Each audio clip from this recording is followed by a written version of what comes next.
賀忍さん、当時4歳。爆心地からおよそ 1.5 キロ離れた横川町で被爆。当時わずか4歳と幼かった糸賀さんですが、被爆して真っ黒に焼けただれた人の姿や焼け跡の強烈な匂いが忘れられません。戦後の食糧難や差別を受けた経験から、戦争は終わった後も後々まで人を苦しめると語ります。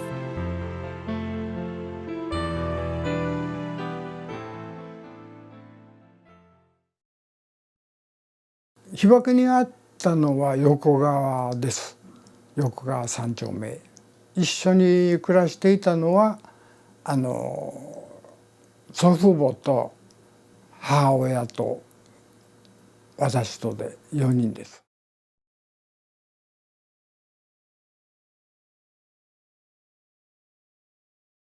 当日はですね、組内の寄り合いでどなたかのお宅に行っておりまして、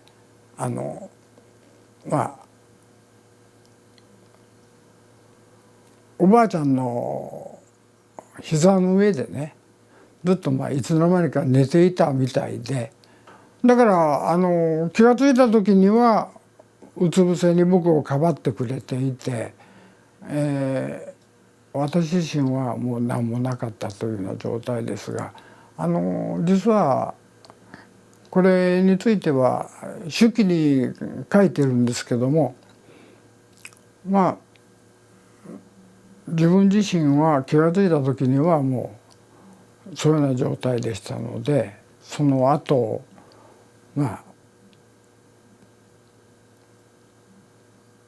祖母に言わせれば私があんたを助けたんじゃという、だからもうほんまにどうですかね、私を断じせないけんよいうような感じだったんですけど、おじいさんはですね自分の家におりました。やはり大きなやけどを負っていたし、母は勤めていた時のところの爆風でガラスが当たって頭の方にですね非常に傷を負って後々まで苦労していました。それが起こって合流をしてどこにおるんかというので僕を探しに来たわけです。その後マールで作っていた野菜ですね、きゅうりやトマトもあったかな、ナスビなどを持って恋の知り合いのところに逃れました。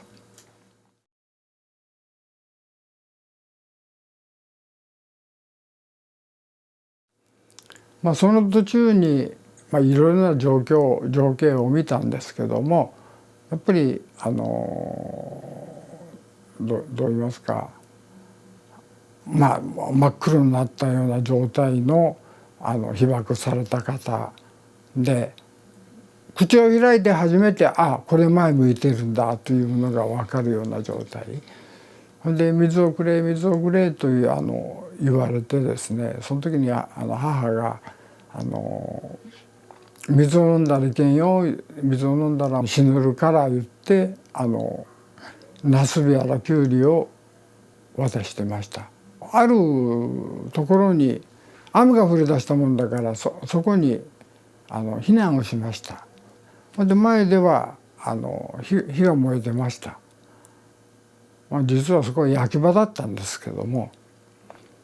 そういう後で母親から聞いた話で、そういうようなところに後に言う黒い雨ですか、そういうような時にですね、そこへ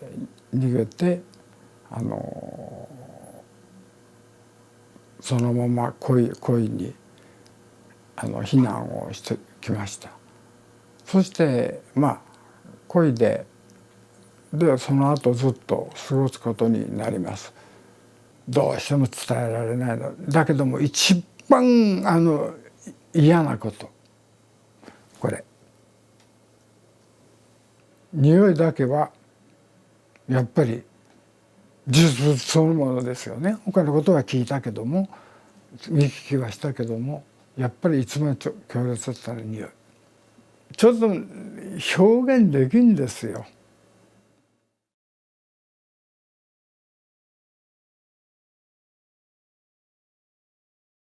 その当時の私たちの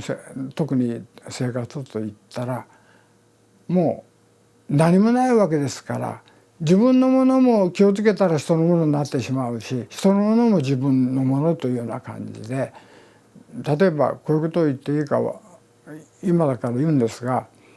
例えば恋のね、西広島のプラットフォームにね、塀を乗り越えていくとね、いろんなものがあるわけですよ。銅線なんかがあるとね、それは赤言うんですけども、銅線を盗んでくるわけですよ。そして盗んできて、それを今度は売りに持っていくわけですね。盗みを奨励されたわけじゃないですけども、やっぱり生きていくためにはそういうことを悪さもしても親も何も言わずに、それだけ生活が困窮してるわけですから、やっぱりそういうような時代だったです。職業ガエルなんかは反対に小学校でも勧めるんですよ。とてこいと言うんですよ。その職業ガエルを。どうするんかいうとね、それを岩国の進駐軍に売るんですよ。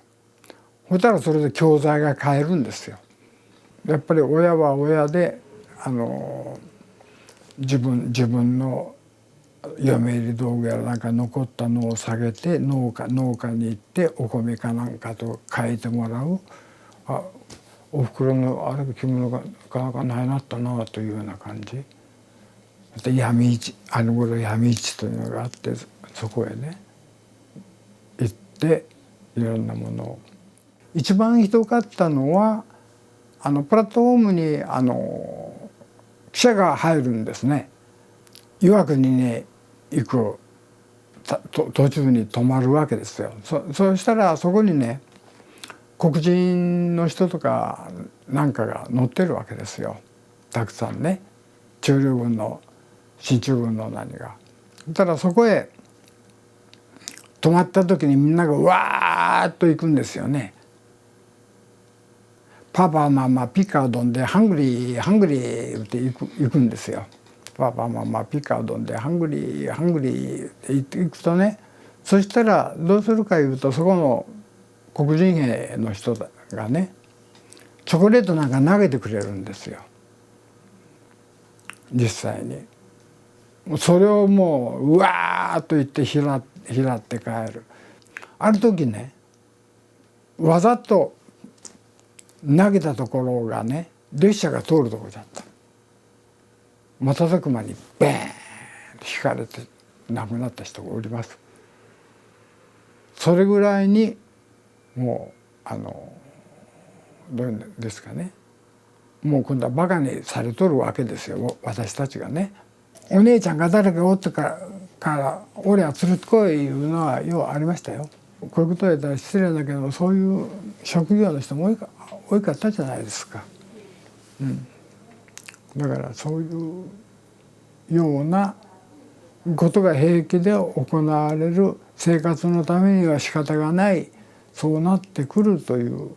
そしてその黒人の気持ちの中には、自分たちが今まで虐げられてきた、やっぱり国でやっぱりそういう差別を受けてきて、今度はそれよりももっと俺らにそういうことをねねだってくるような下にの人間がおるという、またそれで差別がまた出てくるんですよ、ものすごい差別が。だからあらゆるところでそういう差別問題がずっと今度はそういう貧困ですよ、貧困。貧困だけども自分らがした貧困じゃないんですよね。そうでしょ。戦争のために起こったことなんですよ。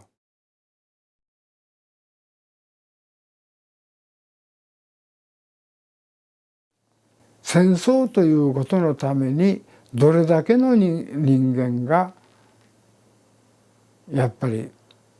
苦しんできてね、どれだけの人間がどうにか立ち直ったけども、立ち直った人間というのは半分おるかないかですよ。あとは皆バシンといった原爆が一番最初に落ちたところです。これはもう伝わってます、はっきり言ってね。だからその後どうすればいけんのか、も